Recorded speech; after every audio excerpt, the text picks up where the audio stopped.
Watch this closely, because what you're about to see shouldn't be possible.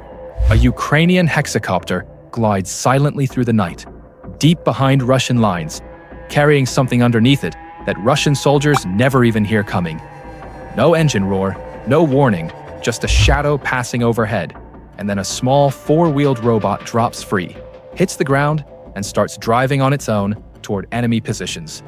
No pilot, no soldier, nothing human anywhere near the point of contact.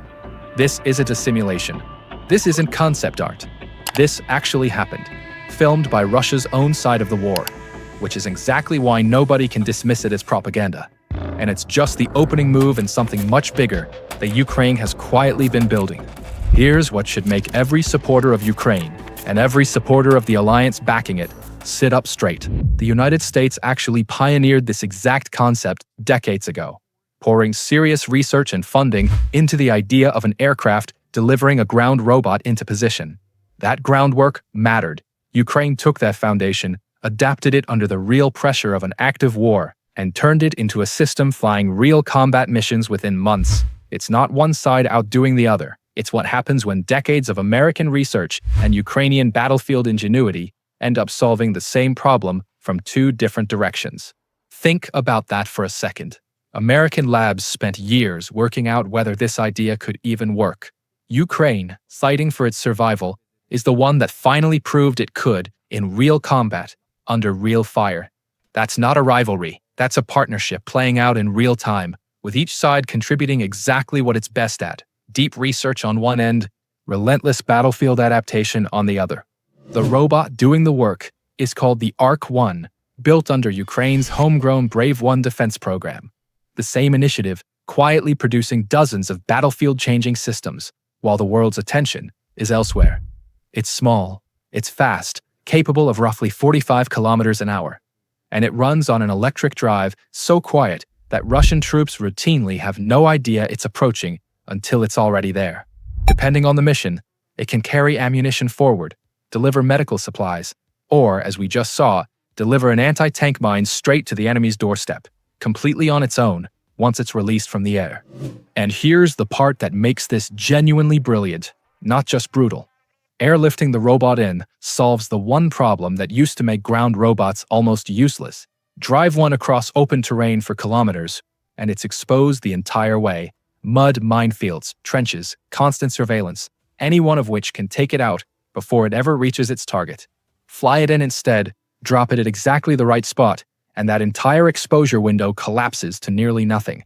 1 second there's nothing there. The next, the mission's already underway. But this is only the beginning of what Ukraine has built, because while that ground robot story was unfolding, Ukraine was also flying something even more ambitious. A reusable aircraft nicknamed the Mothership. It's called GOGOL-M, and it exists to solve a problem that's limited drone warfare since the very start of this war. Small FPV strike drones only carry enough battery to fly somewhere between 10 and 40 kilometers before they have to hit something or come home. That's the ceiling every operator has had to work around.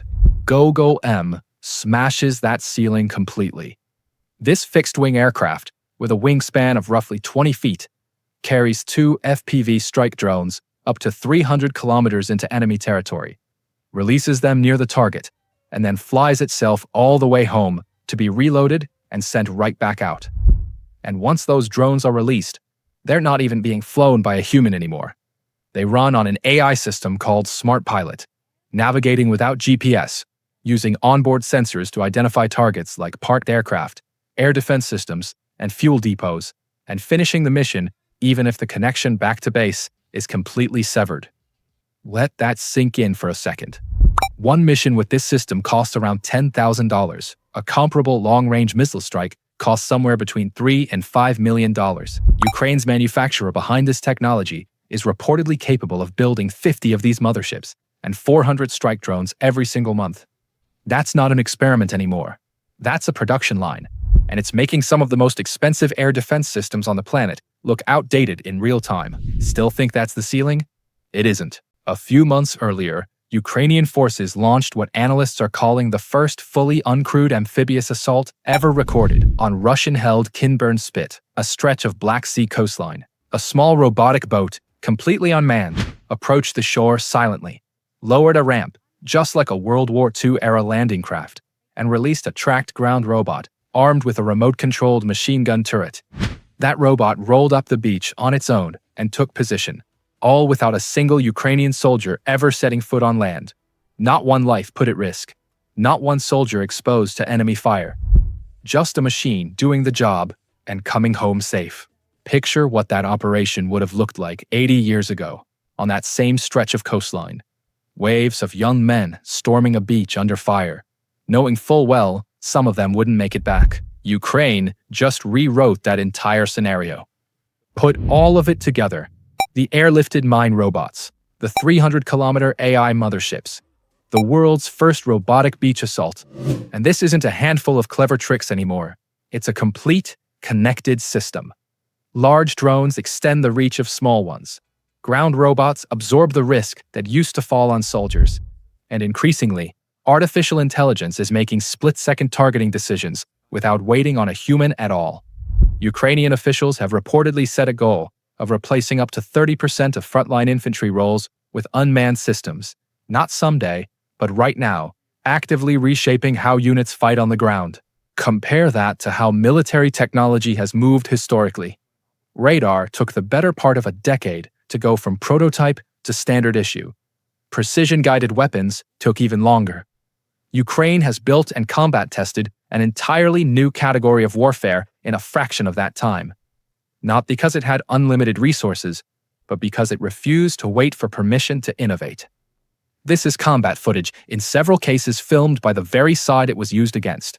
Proof this isn't propaganda, it's reality.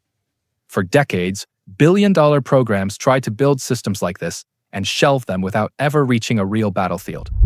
Ukraine built cheaper versions under the direct pressure of war and had them fighting within months. That's not luck. That's what happens when a country refuses to be outgunned by simply outsmarting the people trying to outgun it. So ask yourself this: if a $10,000 drone system can already outmaneuver a multi-million-dollar air defense network, and that breakthrough came from Ukrainian engineers building on decades of American research, what could the alliance accomplish next if that partnership keeps deepening? Every military on Earth is watching this war and taking notes. And increasingly, the two sides taking the most detailed notes of all are the ones already working together. American research depth paired with Ukrainian battlefield ingenuity, each covering what the other can't do alone. That's the part worth holding on to. This isn't a story about one country outshining another. It's a story about what happens when a smaller nation's battlefield innovation and a larger ally's resources and research start reinforcing each other. Ukraine didn't do this instead of its allies. It did this alongside them, proving concepts in real combat that the whole alliance now gets to build on.